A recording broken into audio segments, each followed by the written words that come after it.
በማንኛውም የሞት አይነት ላይ ስልጣን እንዳላሳያቸው እነሱ መስቀልን የመጨረሻው ሞት አድርገው ነበር የመረጡት። ከዚህ ሞት ማን ማምለጥ ይችላል ብለው ነበር ያሰቡት።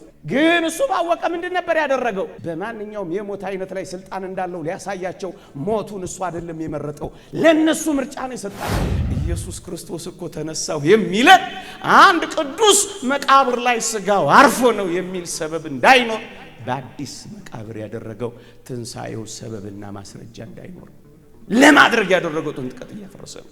ግን ወገኖቼ በተውሶ መቃብር ተቀበረ፣ በተውሶ ታንኳ አስተማረ። ወገኖቼ በፍኖተ መስቀል ከራሱ የሚወጣው ደም አይኑን እየጋረደው ምድሪቷን እንኳን ማየት ሳይችል ሲቀር የሚጠርግበት ሻሽ እንኳን ሳይኖረው ሻሽ እንኳን ያዋሰችው አንዲት ሴት እኮ ናት። ምርጫን የለመድነው ለነገሩ። እኔ ኮሌጅ ስማር መምህራን ካላችሁ ይቅርታ አድርጉልኝ፣ እስከ ጂ ድረስ ምርጫ ይፈትኑን ነበር። እግዚአብሔር ያሳያችሁ። አሁን እንደኔ ላለ ምስኪን ኢትዮጵያዊ እስከ ጂ ድረስ ምርጫ ምን ያደርግለታል? እስከ ዲ አይበቃም ነበር? እንደው እኮ በጣም እኮ የኔ ታየ እንደው በመከራ እኮ ነው እዚህ ድረስ። ኤም ደግሞ ምልስ ይመስላል፣ ቢም ያስኬዳል። የሚያናድደው ደግሞ እኮ ይሄ ነው። ሲም ያስጠረጥራል። ዲ ላይ ስትሄዱ ደግሞ ኤ እና ቢ ይልባችኋል። እንዲሁ ተሰቃይተን እኮ ነው እዚህ ድረስ። ይሄው ዓለም ተቀየረ እኮ። ማን ነው ከኔና ከናንተ ጌታ በቀር እሞታለሁ እያለ ሰው የሰበሰበ እዚህ ምድር ላይ አለ? መከራ እቀበላለሁ እያለ ተከታይ ያበዛ አለ? የትኛው ጀነራል ነው እኔ እሞታለሁ እያለ ሰራዊት ካምፕ የከተተ? ከኛ ጌታ በቀር እንዲህ ያደረጋለ? ምንድነው የሚያሳየን? ፍጹም የባህሪ አምላክ ነው። እየሞተ ሕይወት የሰጠ፣ እየወደቀ ያነሳ፣ እየተቀበረ ለዘላለም ከፍ ያደረገ ከኛ ጌታ በቀር በዚህ ምድር ላይ ማንም የለም። ይህን ያደረገ ከምድር ላይ ልጠሩልኝ ትችላላችሁ? ጥቂት ማስታወሻዎችን ልንገራችሁ። የአሸናፊነት ሞት ነው የሞተው። ማስረጃዎች ልስጣችሁ። ይኸውላችሁ የኔና የእናንተ ነፍስ ስንሞት ትወሰዳለች ነው የሚለው መጽሐፍ ቅዱስ። የጌታችንን ነፍስ ግን ማን ወንድ ወስዷታል? በእጅህ አደራ ሰጣለሁ አይደል ያለው? ነፍሴን ላነሳት ደግሞም ልተዋት ስልጣን አለኝ አይደለም ያለው? እና ነፍሱን ማን ነጠቃል? ወዶ ፈቅዶ ነው የሞተው፣ ተሸንፎ አይደለም የሞተው። ሁለተኛ ሊይዙት ሲመጡ ሐሙስ ማታ አታስታውሱ? ኢየሱስ ማን ነው ባሉ ጊዜ 3 ጊዜ እኔ ነኝ ሲላቸው ምን እንደሆነ አታውቁ? ምንድን ነው የሆኑት? ወደቁ። እንኳን በጉልበቱ በዝምታው ፊት ዓለም መቆም አይችልም። እናንተ ኩሎሙ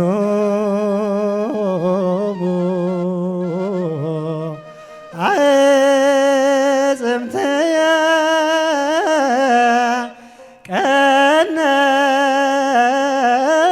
ቀነውኒ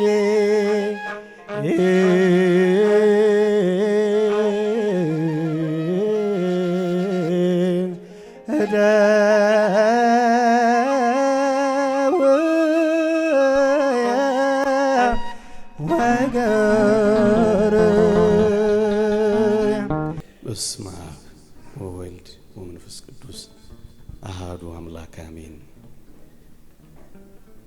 ክቡራን አበው መነኮሳት፣ ክቡራን አበው ካህናት፣ ሊቃውንተ ቤተ ክርስቲያን፣ የተወደዳችሁ ዘማሪያን፣ ምእመናንና ምእመናት እንደምን ሰነበታችሁ? እንደምን አላችሁ? አሜን። በቸርነቱ የጠበቀን ስሙን እንድንጠራ ቃሉን እንድንሰማ የፈቀደልን የአባቶቻችን አምላክ የእኛም አምላክ ልዑል እግዚአብሔር ዘላለማዊ ስሙ የተመሰገነ ይሁን። ለቀደምት አበው ለነቢያት፣ ለቅዱሳን ሐዋርያት፣ ለሐዋርያውያን አበው ለሊቃውንት የገለጸውን ጥበብና ምስጢር ለሁላችንም ይግለጽልን። እንግዲህ ከባድ የቤት ስራ ነው የሰጡኝ። እኔታ ትንሽ ቢያረፍዱልኝ ይሻል ነበር። ለውሳቸው ፊቱ ሳይመጡ እንዲሰጡኝ ስለማመጥ ጉዴ ሊፈላ ነው። እግዚአብሔር ከሁላችን ጋር ይሁን። እሳቸው ግድ የለም ልጅ ነህ አንተ ቀደም ብለውኝ ነው። ልጅነት በእድሜ አይደለም፣ ያው በሌላው ነው። እግዚአብሔር ከሁላችን ጋር ይሁን። ለተወሰነች ደቂቃ ጊዜውን ወቅቱን ለእናንተ ለማስታወስ በአንድ እግዚአብሔር ቃል ጥቂት ነገር እንድንነጋገር አስብኩ። እግዚአብሔር ከሁላችን ጋር ይሁን። እኔም ከምድር ከፍ ከፍ ያልሁ እንደሆነ ሁሉን ወደ እኔ እስባለሁ። የዮሐንስ ወንጌል ምዕራፍ 12 ቁጥር 32። በመጽሐፍ ቅዱሳችን አገባብ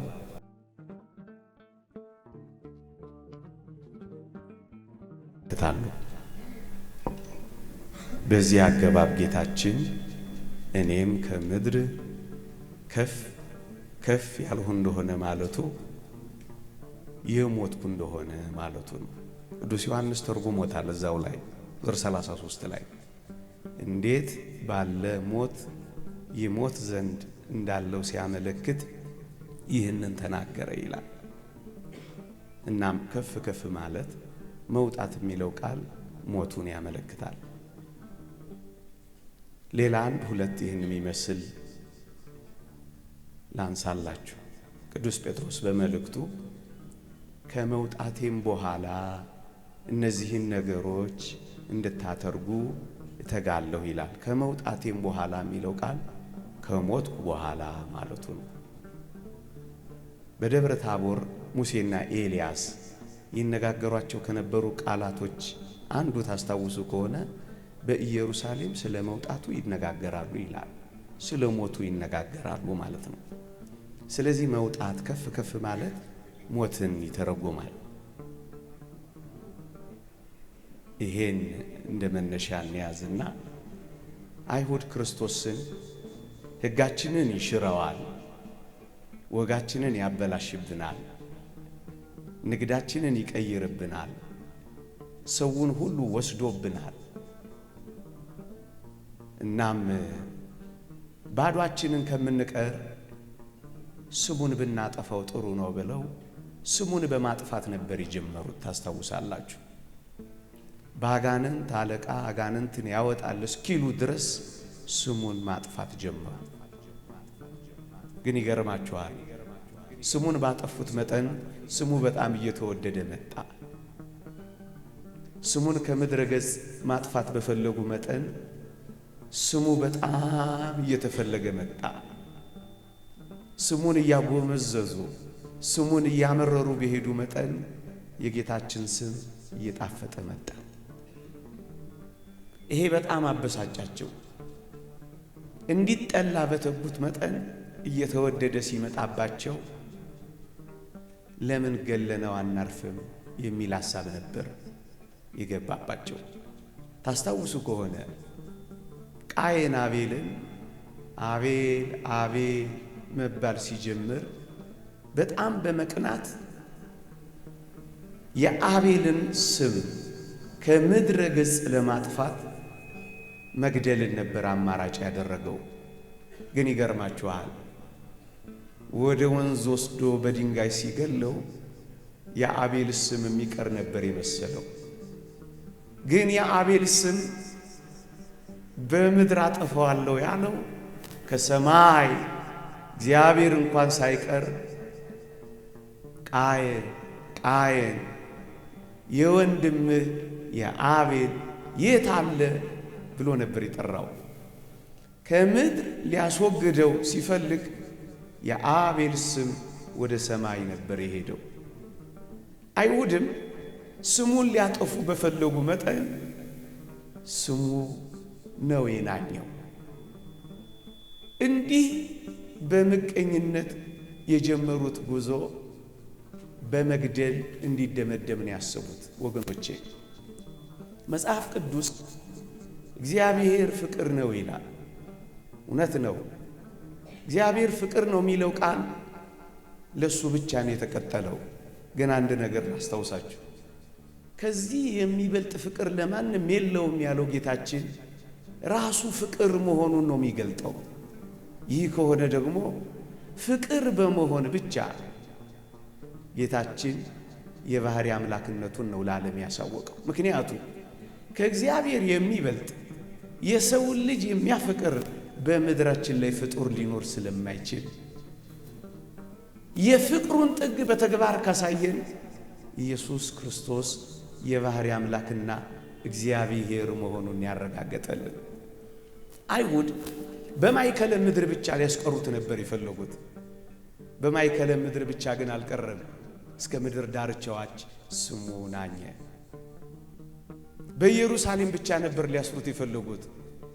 በይሁዳም በሰማርያም እስከ ፀሐይ መውጫም ስሙን የታወቀ በዚያ ዘመን ብቻ ነበር ሊያስቀሩት የፈለጉት።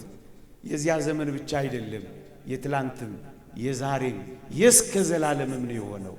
ወገኖቼ ገለነው እንረፍ ነበር ያሉት። ዝም ብለው መግደል ግን አልፈለጉም። ታስታውሱ ከሆነ ባገዳደሉ ላይ ባሟሟቱ ላይ ነው የተራቀቁት። ባሟሟቱ እንኳን የበለጠ እንዲጠላ ነው የፈለጉት። ዝም ብሎ መግደልማ ጭራሽ እንዲረሳ ማድረግ ብቻ አይደለም፣ መቼም እንዳይታወስ እንዲዘገንን አድርገው መግደልም ጭምር ነው የፈለጉት። ምክንያቱም አሟሟቱ ራሱ ዘግናኝና ሰው ሁሉ ሲያየው ምራቁን የሚተፋበት እንዲሆን አድርገው ነበር የቀመሩት። ለዚህ ነው ሁለት አይነት አሟሟት ያዘጋጁት። አንደኛው አስፈሪ፣ ሁለተኛው አሳፋሪ አሟሟት እንዲሆን ነበር የፈለጉት። ለዚህ ደግሞ የተመቸው ሞት የመስቀል ሞት እንዲሆን ነበር የመረጡት። ምክንያቱም የመርገም ሞት ነው። ምክንያቱም እርቃን የሚያወጣ ነው። ምክንያቱም አዋራጅ ሞት ነው።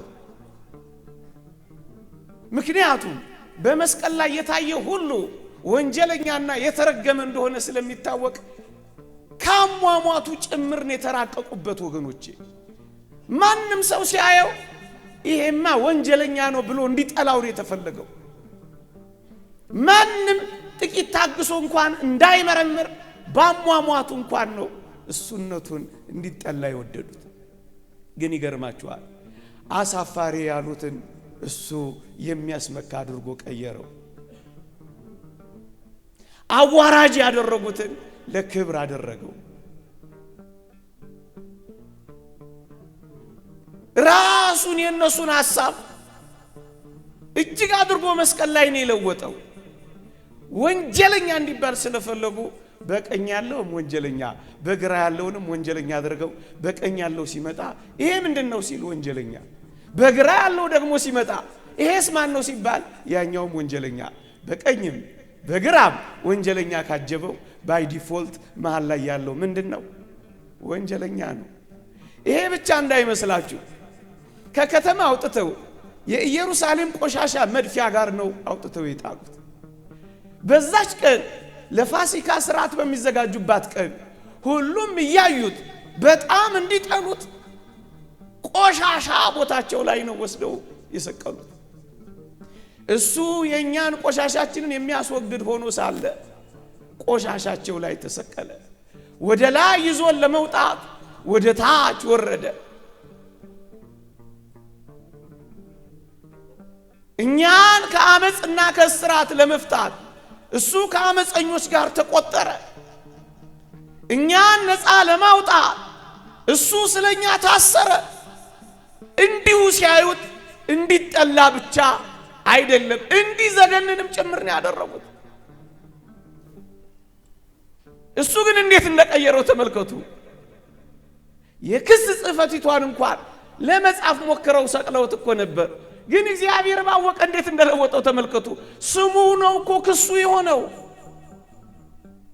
ሰይጣን የሚይዝበት ዓለም የሚከስበት ምን ጉዳይ አለው? እሱ ዘእንበለ ኃጢአት ባሕቲታ ከኃጢአት በቀር በነገር ሁሉ እንደኛ የተፈተነ የተባለው ስሙ ነው ክሱ።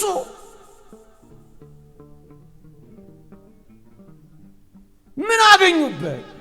እሱ ባወቀ ግን መስቀል ላይ የሚሰራውን በሚገባ እየሰራ ነበር። መስዋዕት ራሱን እያቀረበ ሊቀ ካህናት ነውና ማር ይቅርበል እያለ የባህሪ አምላክ ነውና በደሙ የኛን ኃጢአት ያራቀ ገነት ከፋጭ ዘጊ አስወጪ አስገቢ መሆኑ ስለተረጋገጠ አንደኛውን ወደ ገነት ያስገባው አንደኛውን ወደ ሲኦል ያወረደው እሱ ግን ፍርድ ይሰጥ ነበር። እንደውም ይህንን ባየ ጊዜ ዓለም የበለጠ ወደደው። ንጹሑ ስለተሰቀለ፣ ደጉ ስለተቸነከረ እነሱ የበለጠ እንዲጠላ አስበው ነበር። የበለጠ ግን ተወደደ፣ የበለጠ ግን ጣፈጠ። ይሄው ተመልከቱት።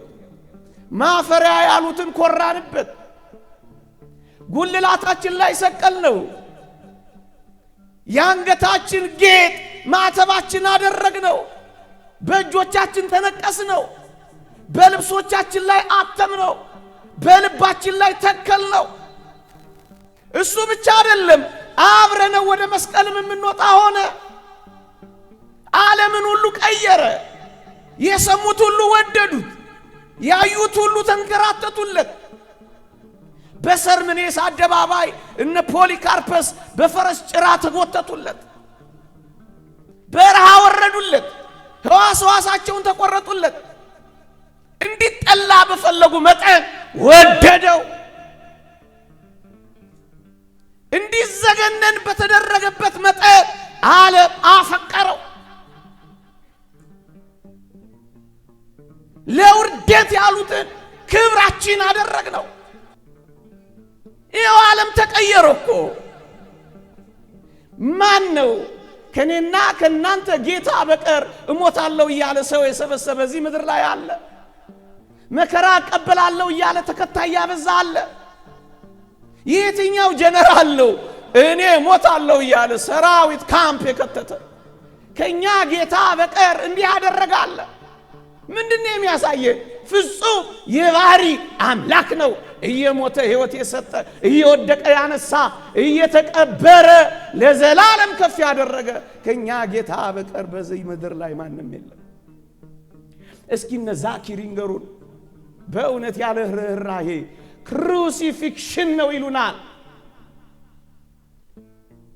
በእውነት ነው የተሰቀለው፣ ፊክሽን አይደለም የሰራው። ትርኢት ሊሰራ አይደለም የመጣው። የቀሬናውን ሰው የስምዖንን ፊት ራሱ ላይ ለጠፈና ኢየሱስ ሸወደ ይሉናል። እግዚአብሔር ይቅር ይበላቸው። የእኛን መልክ ይዞን የተዋረደው ለዚህ ማለት ምንድን ነው የመጣው? የዓለምን ታሪክ በእውነት እኮ የቀየረው እነሱ ለውርደትና ለሚዘገነን ብለው ያዘጋጁት የእሱ የመስቀል ታሪክ ነው። ዘማውያን ንጹሐን ሆኑ። እነ ማርያም ግብፃዊትን ተመልከቱ። ዮርዳኖስ በረሃ ወደቁ። 40 ዓመት ሙሉ ዮርዳኖስ በረሃ ወደቁ። ከዳተኞቹ ሃይማኖተኞች ሆኑ። በየብስና በባህር ይቀራደዱ የነበሩት እነ ሙሴ ጸልይ እንዴት እንደሆኑ ይዋቸው። በርበራውያን ሲመጡት ስጠብቀው የነበረው ቀን እንሆ ደረሰ ብለው ተሰውለት። ይሄው እናንተ እንኳ ማንን ፈልጋችሁ ተሰበሰባችሁ? ጌጥ ነው። ጌጥማ ከዚህ በላይ ዛለላችሁ።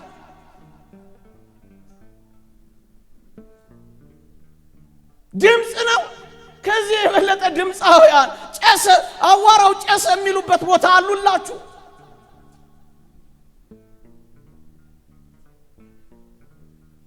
ከዳተኞቹን ሃይማኖተኞች፣ አመንዝሮቹን ንጹሖች፣ ኃጢአተኞቹን ንጹሐን አድርጎ ቀየራቸው። የሚያሳፍር ያሉትን የሚያስከብር አድርጎ ለወጠባቸው። እንዲጠላ ያሉትን እንዲወደድ አድርጎ ለወጠው። ይሄ ብቻ አይደለም፣ በማንኛውም የሞት አይነት ላይ ስልጣን እንዳላሳያቸው እነሱ መስቀልን የመጨረሻው ሞት አድርገው ነበር የመረጡት። ከዚህ ሞት ማን ማምለጥ ይችላል ብለው ነበር ያሰቡት። ግን እሱ ባወቀ ምንድን ነበር ያደረገው? በማንኛውም የሞት አይነት ላይ ስልጣን እንዳለው ሊያሳያቸው ሞቱን እሱ አይደለም የመረጠው፣ ለነሱ ምርጫ ነው የሰጣቸው። እሱ አስቦበት በዚህ ግደሉ የሚላቸው ኖሮ በመረጠው ሞት ሞታ አሁን ተነሳ ቢለን ምን ይደንቃል ይሉን ነበረ። አስበውበት 2 ቀን መክረው በሶስተኛው ቀን ወስነው ያጸደቁት ለምን ይመስላችኋል? ምንም ጥርጥር እንዳይገባቸው በሞቱ ምክንያት ሰበብና ምክንያት እንዳያገኙ በማንኛውም የሞት አይነት ላይ ስልጣን እንዳለው ያሳየን ጌታችን እኮ ነው። ከኛ ጌታ ከመድኃኔ ዓለም በቀር እንዲህ ያደረገ ማን አለ? አርጤምስ ናት። ኤፌሶንን የሞላቸው አርጤምስ ናት። ዜውስ ነው። አፖሎ ነው። የሮም ምክር ቤት አብላጫ ድምፅ የሚሾማቸው አማልክት ናቸው። ገለው እንጂ አስነስተው እኮ አውቁም። ይሄ እኮ ብርቅ ነው። በኤፌሶ ማን አለ እንዲህ አደረገ? አያችሁ፣ የሞቱ መንገድ እንኳን ፍኖተ መስቀል እንኳን ጌታችን መድኃኒታችን ኢየሱስ ክርስቶስ የባህሪ አምላክ መሆኑን የገለጸልን። የትኛውን ሞት ነው የምትፈሩት እናንተ ክርስቲያኖች? ባህር መግባትን ነው? እሱ አሸንፎታል። በአውሬ መበላትን ነው? እሱ ድል ነስቶታል። በማንኛውም የሞት አይነት ላይ ስልጣን ያለው የባህሪ አምላክ መሆኑን የገለጠው መርጠው የገደሉት ለዛ ነው። ይሄ ብቻ እንዳይመስላችሁ ወገኖቼ፣ በማንኛውም የሞት አይነት ላይ ስልጣን እንዳለው ለማሳየት እንዳይመስላችሁ። የሚፈራው የሞት አይነትም የለም። አንዳንዶች ፈርቶ አሁን አንዳንዶች ክርስትና የተሸነፈ አቅመ ቢስ የሆነ እምነት የለሾች ሊያደርጉን ይሞክራሉ መከራ ሲበዛብን። እንግዲያውስ ክርስቶስ እምነት የለሽ ወይንም ደግሞ የፈራ ወይንም ደግሞ አቅመ ቢስ ሆኖ ይመስላችኋል? የሚፈራው የሞት አይነት ያለም ይሄንን ያረጋግጣልን። ይሄ ብቻ አይደለም። አንዳንድ ጊዜ አንዳንድ ሰዎች አይገባቸው ኢየሱስ ክርስቶስ የባህሪ አምላክ ነው ሞተ ስንላቸው ተሸንፎ የሞተ ይመስላቸዋል። የሞተው የአሸናፊነት ሞት ነው። ለዚህ ነው እኛ ፉከራ የጀመርነው። በሞት ላይ ሐዋርያው ሞት ሆይ ብሎ ቀለሁ ባሩዱ እንደወጣለት ቀለሁ ሆኖ የተቆጠረው ሞት ከዛ በኋላ እኮ ነው። ይህን ያደረገ ከምድር ላይ ልጠሩልኝ ትችላላችሁ? ጥቂት ማስታወሻዎችን ልንገራችሁ። የአሸናፊነት ሞት ነው የሞተው። ማስረጃዎች ልስጣችሁ። ይኸውላችሁ የኔና የእናንተ ነፍስ ስንሞት ትወሰዳለች ነው የሚለው መጽሐፍ ቅዱስ። የጌታችንን ነፍስ ግን ማን ወንድ ወስዷታል? በእጅህ አደራ ሰጣለሁ አይደል ያለው? ነፍሴን ላነሳት ደግሞም ልተዋት ስልጣን አለኝ አይደለም ያለው? እና ነፍሱን ማን ነጠቃል? ወዶ ፈቅዶ ነው የሞተው፣ ተሸንፎ አይደለም የሞተው። ሁለተኛ ሊይዙት ሲመጡ ሐሙስ ማታ አታስታውሱ? ኢየሱስ ማን ነው ባሉ ጊዜ 3 ጊዜ እኔ ነኝ ሲላቸው ምን እንደሆነ አታውቁ? ምን እንደሆኑት ወደቁ። እንኳን በጉልበቱ በዝምታው ፊት ዓለም መቆም አይችልም። እናንተ እንኳን በኃይሉ በትዕግስቱ ፊት ዓለም መቆም አይችልም። እኔ ነኝ በምትለው ቃል ፊት እንኳን ዓለም አይቆም። ቸኩሎ ወደ ሞት አልሄደም። ሞት ሲመጣ ደግሞ አልሸሸም። ቤተ ክርስቲያንን ባህሪዋ እንዲህ ነው። ቸኩላ ወደዚህ አሁን ወደ ሰሞኑ መከራ እንኳን አትገባም፣ ትታገሳለች። ሲመጣ ደግሞ ፈቀቅ አትልም። እሷ የክርስቶስ ቤተ ክርስቲያን ናት። መገለጫዋ ይሄ ነው። መስቀል እንጂ መሳሪያ ያዘች ቤተ ክርስቲያን የለችም። መሳሪያ ያዘች ካያችሁ እሷ የክርስቶስ ቤተ ክርስቲያን አይደለችም። የመንግስተ ሰማያት መክፈቻ ቁልፎች ያላት እንጂ መስበሪያ ያላት እሷ የክርስቶስ ቤተ ክርስቲያን አይደለችም።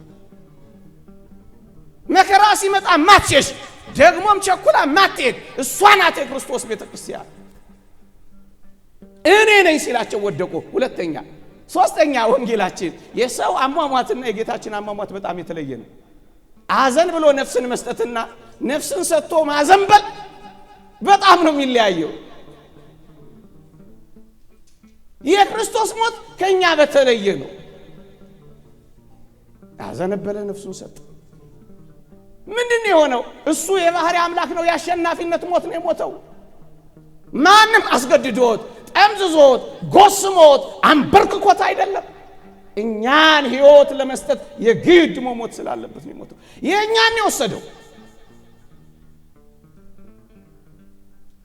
እስኪ እንገሩ እንዲህ አስቀላጵያስ ነው ዲዮናስዮስ ነው ወይስ ኤራቅሊስ ነው እንዲህ ያደረገው? መድኃኒት እየጨቀጨቁ ይፈውሱ የነበሩትን ኤራቅሊስ ይሄን ማድረግ ችለው አያውቁም ነበር። እሱ ግን እጽዋት እየጨቀጨቀ አይደለም ያዳነው፣ ቃል ብቻ በመናገር ነው የፈወሰው። እንደውም ላሳያችሁ በሞቴ ሁላችሁም ታውቁታላችሁ። ጭቃ እየለጠፈ አይን የሚያበራ ከጌታችን በቀር ማን አለ? በተቃራኒው ያከመ ማን አለ? ይሄኔ ምራቃውን ሰው ይፈውሳል? ጭርት ያስይዛል እንጂ ነው አይደለም? ነው አይደለም እንዴ? ምራቅ እየረጨ ምራቅ እየቀባ ጭቃ እየቀባ ይሄ እኮ በተቃራኒው ነው። ክርስቶስ ምንድነው የሚያሳየ? በእውነት ክርስቶስ የባህሪ አምላክ ስለሆነ እንደነ ኤራቅሊስንማ ተለማ ከዛ በላይ ነው ክርስቶስ ያደረገው።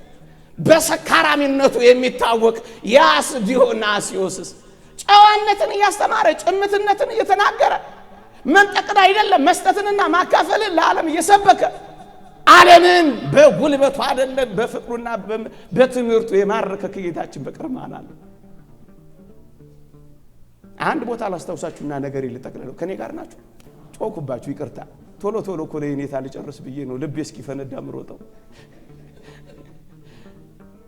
እየሰማችሁኝ ነው? ይኸውላችሁ ቀራንዮ ተራራ ላይ ደቀ መዛሙርቱን ከመውሰዱ በፊት አንድ ተራራ ላይ ቀድሞ ወስዷቸው ነበር። ምን ነበር እሱ? ናሴ ሂንት በቅንፍ ደብረ ታቦር አይደለ? ለምን ይመስላችኋል ደብረ ታቦር የወሰዳቸው? ትርኢትና ሾላ ያሳያቸው ይመስላችኋል? ይኸውላችሁ ከጥቂት ጊዜ በኋላ እርቃኑን መቅረቱ አይቀርም። እርቃኑ ሲቀር አይተው እንዳይደነግጡ የተሸነፈ እንዳይመስላቸው ከእርቃኑ መቅረት በፊት ያንን ብርሃናዊ ገጽ ያሳያቸዋል።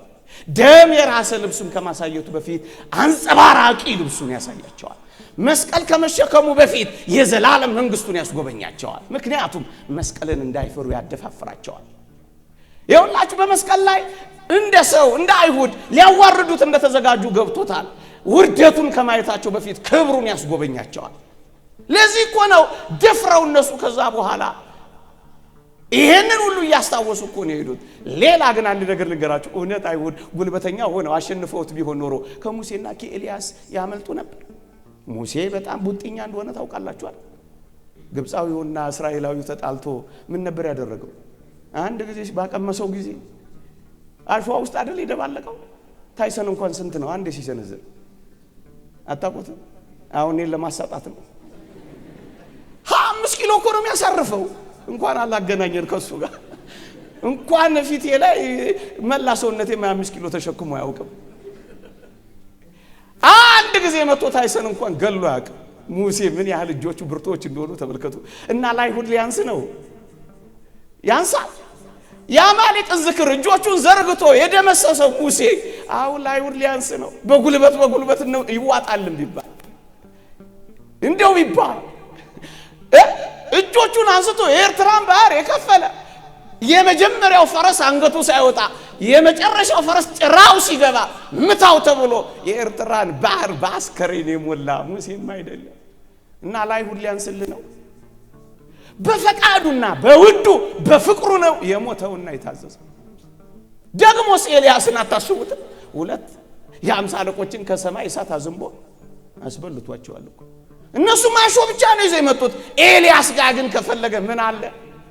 እሳት አለ። እና ተሸንፎ ነው ልትሉ ነው ወዶ ይሄ ሁሉ የሚያሳየን ምንድነው? ይሄን ሁሉ መዘርዝርላችሁ ክብር ይግባውና ሁሉን ይስብ ዘንድ ነው የተሰቀለው ጌታችን። ትርኢት አይደለም ወይም ፋሽን ሾው አይደለም የተደረገው። ፀሐይ ለምንድን ነው የጨለመችው? ጨረቃ ለምንድን ነው ደም የለበሰችው? ከዋክብት ለምንድን ነው የረገፉት? እንተላልኩም ምድር ስብ ኩሎ ሀቤ ወደ ላይ ከፍ ባልኩ ጊዜ ሁሉን ወደ እኔ ስባለሁ። ለፀሐይ የሚገዙትን በጨረቃ የሚንበረከኩትን ከዋክብት የሚያመልኩትን እና በምን ይሳባቸው? ይኸውላችሁ ኃጢአትን ማስተስረይና ይቅር ለማለት ብቻ አይደለም ጌታችን ምድር ላይ የመጣው። ዕውቀት በማጣት የተበዘበዘውን ወደ ፍጹሙ ወደ ክርስቶስ ዕውቀት ከፍ ሊያደርገው እኮ ነው የመጣው። እናስ ፀሐይ ስትጨልም ፀሐዩ ሞቶ እንደሆነ ገብቷቸው ፀሐይን የሚያመልኩት ሁሉ ወደሱ ይሳቡ ዘንድ እጆቹን በዘረጋ ጊዜ ፀሐይንም አጨለመ፣ ጨረቃንም ደም አለበሰ፣ ከዋክብትንም አረገፈ። ከዚህ በኋላ በእነዚህ የሚገዛና የሚደፋላቸው የሚያመልክላቸው እንዳይኖር እሱ ዝም አሰኛቸው። ከዛ በኋላ እኮ ነው የመጡት ወገኖቼ። በቀኝ እጁን ግራ እጁን ዘርግቶ እኮ ነው። ማን ነው እንዲህ አይነት አሟሟት ሞተ? እስኪ ንገሩን አለ። ፀሐይን ያጨለመ ሞት የማን ነው? የንግሥት ኤልሳቤት ሞት ነው? እስኪ የማን ነው? የዊንስተን ቸርችል ሞት ነው? እስኪ የማን ነው? የአንስታይን ሞት ነው? አንድ ክፍት ቦታ ብቻ አለ። እሱ ክብር ይግባውና ለስም አጠራሩ በቃል መነገሩ በህሊና መዘከሩ ከፍ ይበልና የጌታችን ብቻ። ውሆች እንኳን የሸሹት ተራሮች እንኳን የዘለሉት ወገኖች እኛን ለማስደነቅ አይደለም። ጌታችን ይህን ሁሉ ያደረገ ማስደነቅ አይደለም። ለምንድን ነው? ውሆች ጋር የሚደፉትን ወደሱ ይስባቸው ዘንድ አንቺ ዮርዳኖስ የሸሸሽ እናንተ ተራሮች እንደ ጊደር የዘለላችሁት ምን ሆናችሁ ነው ብሎ ጠይቋል እኮ ነብዩ። መልስስ የውሆች አምላክ ስለተገለጠ ነው። ቅዱስ ያሬድ በረከቱ ይደርብንና ነድለ ማይ ከበበው ይላል፣ እሳቱ ውሃው ከበበው ይላል። እንዴት ይቆም ታዲያ? ይሽሽ እንጂ ይሄ ሁሉ የባህሪ አምላክ ነው የሞተው፣ የተሰቀለው፣ የተያዘው፣ የተቸነከረው። መቃብሩን እንኳን ተመልከቱ። ማንም ሰበብና ምክንያት የለውም እኮ ማንም ሰበብና ምክንያት የለውም። መቃብሩ እንኳን የተቀበረባት ቦታ ስቅለቱን እንኳን ተውትና እግዚአብሔር ባወቀ መቃብሩን እንኳን ተመልከቱት። በአዲስ መቃብር ነው የተቀበረው። እውነት አሰብ በአዲስ መቃብር። እንደውም ሊቀ ሊቃውንት ስምዐ ኮነ በሞት የተገለጠ ፍቅር በምትለው አስደናቂ መጽሐፋቸው እቺን ነጥብ አንስተዋታል። በጣም ትገርማለች። ላካፍላችሁ። አይሁድ በባህላቸው ንጹህ የአትክልት ቦታ ውስጥ ሬሳ አይቀብሩም ይላሉ። ምክንያቱም የሰው ሬሳ እጽዋት ያጠወልጋል ተክሎችንም ያደርቃል ብለው ስለሚያምኑ መቃብር ቦታ አያደርጉም ነበር። ይህ እግዚአብሔር ቢያወቀ ከዘመናት በፊት ያደረገው የመቃብር ቦታው ሬሳ አያጠወልግም፣ ተክል አያደርቅም። ምክንያቱም እሱ የባህሪ አምላክ ስለሆነ ነው። ያለመልማል እንጂ አያደርቅም። ለዚህ ነው መቃብሩን በአዲስ መቃብር በንጹህ የአትክልት ቦታ ያደረገው ብለው ተርጉመዋታል። ግን ተመልከቱ መቃብር እንኳን በአዲስ መቃብር እንኳን ያደረገው ለምን እንደሆነ ታውቃላችሁ? እስራኤል አንድ ታሪክ አላቸው። በመጽሐፈ ነገሥት ምዕራፍ 13 ላይ የተጻፈው አደጋ ጣዮች በነብዩ በኤልሳ መቃብር ላይ የአንድ ሰው ሽብርተኛ ሞቶ በመቃብሩ ላይ ሲጥሉ አፈፍ ብሎ ተነስቶ ነበር። ኢየሱስ ክርስቶስ እኮ ተነሳው የሚለን አንድ ቅዱስ መቃብር ላይ ስጋው አርፎ ነው የሚል ሰበብ እንዳይኖር በአዲስ መቃብር ያደረገው ትንሳኤው ሰበብና ማስረጃ እንዳይኖር ለማድረግ ያደረገው ጥንጥቀት እያፈረሰ ነው። ግን ወገኖቼ በተውሶ መቃብር ተቀበረ፣ በተውሶ ታንኳ አስተማረ። ወገኖቼ በፍኖተ መስቀል ከራሱ የሚወጣው ደም አይኑን እየጋረደው ምድሪቷን እንኳን ማየት ሳይችል ሲቀር የሚጠርግበት ሻሽ እንኳን ሳይኖረው ሻሽ እንኳን ያዋሰችው አንዲት ሴት እኮ ናት። ቅዱስ ቁርባንን በተውሶ ቤት እኮ ነው የመሰረተው። ታንኳ ላይ እኮ ፈቀቅ አርጉልኝ ብሎ በተውሶ ታንኳ እኮ ነው ቆሞ ያስተማረው። ቤት የለንም ብላችሁ የምታጉረመርሙ ቅር የሚላችሁ ሆድ የሚብሳችሁ ምንም እንደሌላችሁ የሚሰማችሁ አምላካችሁ እንኳን በምድር ቤት እንኳን አልነበረው። ብዙ ቅያሪ ልብሶች እንኳን አልነበሩት። ብርቅና ድንቅ እሱ እንደኖረ የሚኖሩ እርግጥ ፍጹማን ናቸው በእውነት። እኛ ግን በዚህ እንኳን ሆድ እንዳይብሰን አያችሁ ሲያሳየን በተውሶ ነው የጨረሰው። የተውሶ መቃብር ማንም ሰበብና ምክንያት እንኳን እንዳይኖረው እኮ ነው ያደረገው። ሰይጣን እንኳን ሰበብና ምክንያት የለውም። እቺን ተናግሬ ላብቅ። ሰይጣን እንኳን ሰበብና ምክንያት የለውም። ለምን ካላችሁ ወይ ክርስቶስ ሲሰቀል ከ6 ሰዓት እስከ 9 ሰዓት ምድር ላይ ምን ነበር? ጨለማ ነበር። ይኸውላችሁ ብርሃን ሆኖ ኢየሱስ ክርስቶስ ቢገጥመው ኖሮ ነበር ሰይጤ ምክንያት ይፈጥር ነበር። ምን ብሎ በእኔ ግዛት በእኔ ሀገር በጨለማው መንደር ቢመጣማ ኖሮ አሳየው ነበር። ምን ያደርጋል እሱ በብርሃን ገጠመኝና አዋረደኝ ብሎ ሰበብና ምክንያት እንዳይፈጥር በራሱ ሜዳ ገጠመው። እውነት አሰብ ደርቢ ነው የምትሉት እንደዚህ በራሱ ሜዳ ሄዶ አዋረደው። በራሱ በጨለማው ዓለም ገዥ በጨለማው ዓለም አዋረደው። ይሄን ዓለም የፈጠረው ቀድሞም በጨለማ ነበር። አሁንም በአዲስ ተፈጥሮ በጨለማ ይህንን ዓለም አዳነው። መፍጠር ማዳን ይህን ዓለም በዚህ የጨለማው ዘመን ደግሞ ማሳመን በጣም ከባድ ሆኗል። ምንም ሰበብና ምክንያት የለውም ወገኖቼ። እንዲህ ተጠቦበት ጌታችን ሰይጣንን ባያሸንፈው ኖሮ በዚህ ዘመን እነ ባይልዬና እነ ቴዲ የሚዘምሩት መዝሙር ይቀየር ነበር። ይሄን ታውቃላችሁ? ሰይጣን እንዲህ ተራቆ ሰውን ጣለ። እግዚአብሔር ደግሞ ዘርበል ብሎ በጉልበት ሰይጣንን ቢያሸንፈው ኖሮ መዝሙራችን ምን የሚሆን ይመስላችኋል? ግጥማችን ምን የሚሆን ይመስላችኋል? እግዚአብሔር ጉልበተኛ ሰይጣን ዳሽ ሙሉ ዳሻት ሙሉ ምንድን ምርጫን የለመድነው ለነገሩ። እኔ ኮሌጅ ስማር መምህራን ካላችሁ ይቅርታ አድርጉልኝ እስከ ጂ ድረስ ምርጫ ይፈትኑን ነበር። እግዚአብሔር ያሳያችሁ።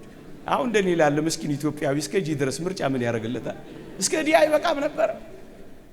እንደው እኮ በጣም እኮ የኔ ታየ እንደው በመከራ እኮ ነው እዚህ ድረስ። ኤም ደግሞ ምልስ ይመስላል፣ ቢም ያስኬዳል። የሚያናድደው ደግሞ እኮ ይሄ ነው። ሲም ያስጠረጥራል። ዲ ላይ ስትሄዱ ደግሞ ኤ እና ቢ ይልባችኋል። እንዲሁ ተሰቃይተን እኮ ነው እዚህ ድረስ። እግዚአብሔር እንዴት ቸር መምህር ነው። ሁለት ምርጫ ብቻ ነው ያለው። ምንና ምን? ሞትና ሕይወት አትሉም እንዴ? አሁን ይሄ ምን ያምታታል? ይሄ አምታቶን እኮ ነው እኛ ግራ የተጋባ ነው። ሞትና ሕይወት እሱንም መምረጥ ስንቸገር እግዚአብሔር መልስ ይናገራል አይናገርም? ዘዳግም 30 ሕይወትን አጥቁር አይልም ይላል አይልም? መልስ ተነግሮ ነው መልስ መምረጥ ያቃተን በዚህ ዘመን። ይሄ ብቻ አይደለም ወገኖቼ፣ መኮረጅ ደግሞ ይቻላል። ያስኮርጃል እግዚአብሔር አስኮርጅ እና ይሄ ሁሉ እንደ ሰማይ ከዋክብት የበዙልን ቅዱሳን አስኮራጆቻችን አይደሉም እንዴ? መኮረጅ ሁሉ እኮ ነው ያቃተን። አዲስ አበባ ዩኒቨርሲቲ መኮረጅ የሚፈቅዱት እኮ መከራ ሲበሉ ወይም ሲያቀጣ አንድ ጠና ያሉ ሰውዬ እንዲህ ያለ አዳራሽ ፈተኑና አሉ አንድ ቀን ተማሪው ተኮራረጃ። እንዴት ያስቆሙት? ትንሽ አረጋዊ ናቸው እና ያኔ ብላክ ቦርድ ነው ያለው፣ ዋይት ቦርድ የለም። ምን ብለው ጻፉ አሉ? ሜክ ሹር ዛት ዩ አር ኮፒንግ ዘ ራይት አንሰር አሉ። ምን ያርጉ? ትክክለኛውን መልስ እንደምትኮረጁልኝ እርግጠኛ ሆኑ ብሎ ከማብቃት በቀር እና መዝሙራችን ይቀየር ነበር ነው የምላችሁ። እግዚአብሔር ጉልበተኛ ሴጣን ጥበበኛ እያልን ዘምር ነበር። አሁንስ እግዚአብሔር ኃይለኛ፣ እግዚአብሔር ምንኛ ጥበበኛ። ይቆየን። የኔታ ይቅርታ እንዲያረጉልኝ እለምናለሁ። በእውነት እግዚአብሔር ያክብርልን።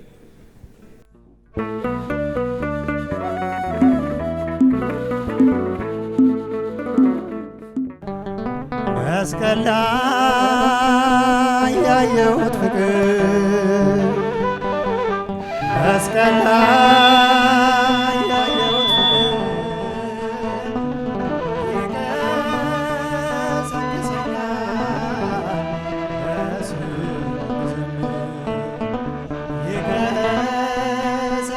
ይቀሰቅሰኛል ለስሙ እንድዘምር።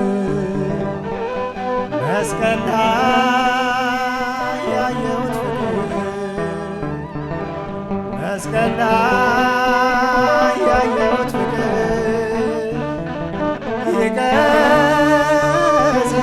ይቀሰቅሰኛል ለስሙ እንድዘምር። ይቀሰቅሰኛል ለስሙ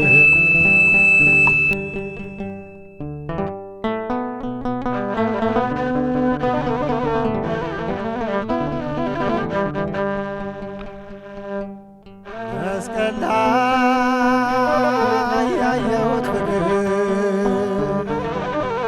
መስቀል ላይ ያየሁት ፍቅር ይቀሰቅሰኛል ለስሙ እንድዘምር። ይቀሰቅሰኛል ለስሙ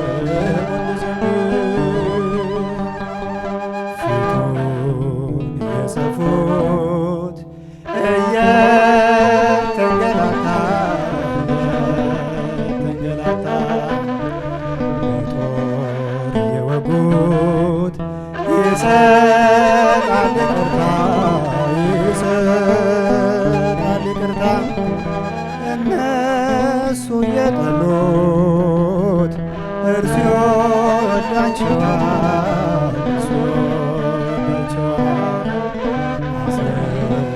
ሲጎትቱት ይከተላቸዋል። መስቀል ላይ ያየሁት ፍቅር፣ መስቀል ላይ ያየሁት ፍቅር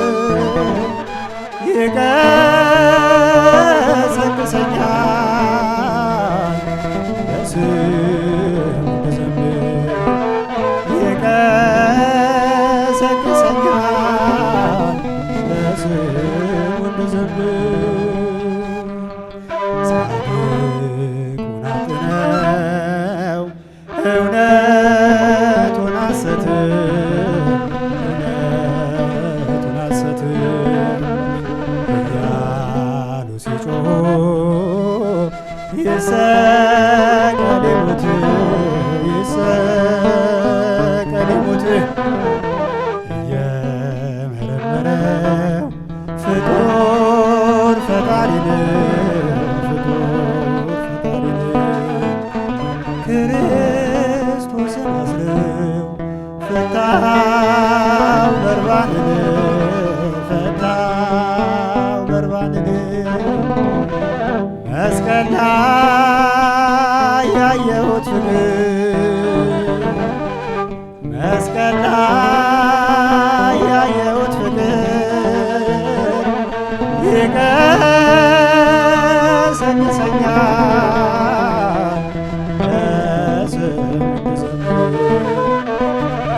ኩሎሙ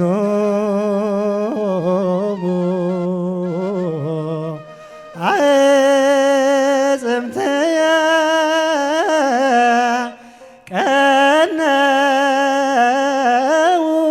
ቀነውኒ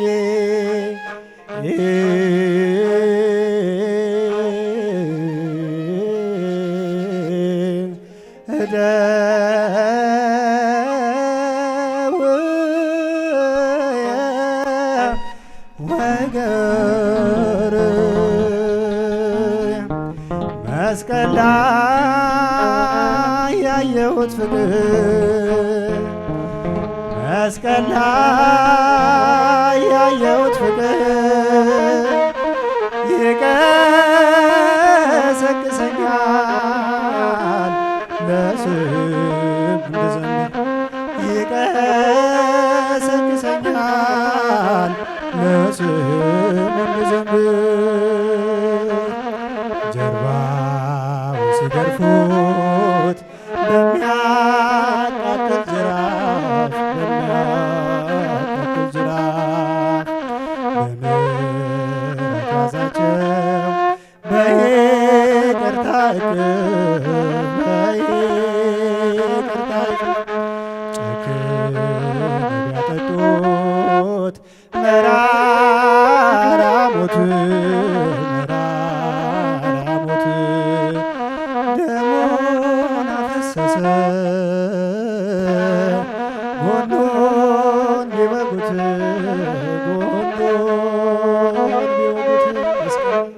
መስቀል ላይ ያየሁት ፍቅር መስቀል ላይ ያየሁት ፍቅር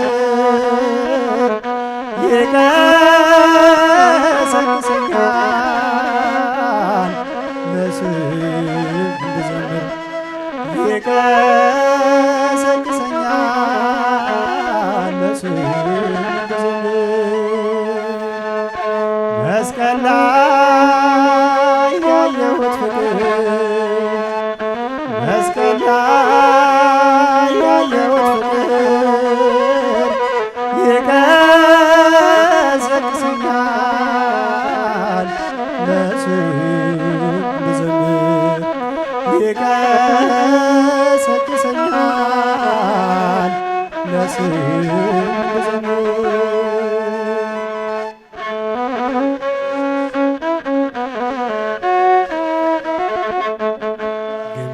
ግምጃን አለበሱት ቀሚሱን ገፈው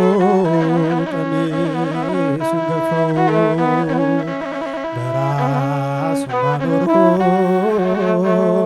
እሾህ ጎንጉነው የአይሁድ ንጉሥ ሆይ እያሉ ዘበቱ ሕይወት ሆናቸው የኢየሱስ ሞቱ መስቀል ላይ ያየሁት ፍቅር መስቀል ላይ ያየሁት ፍቅር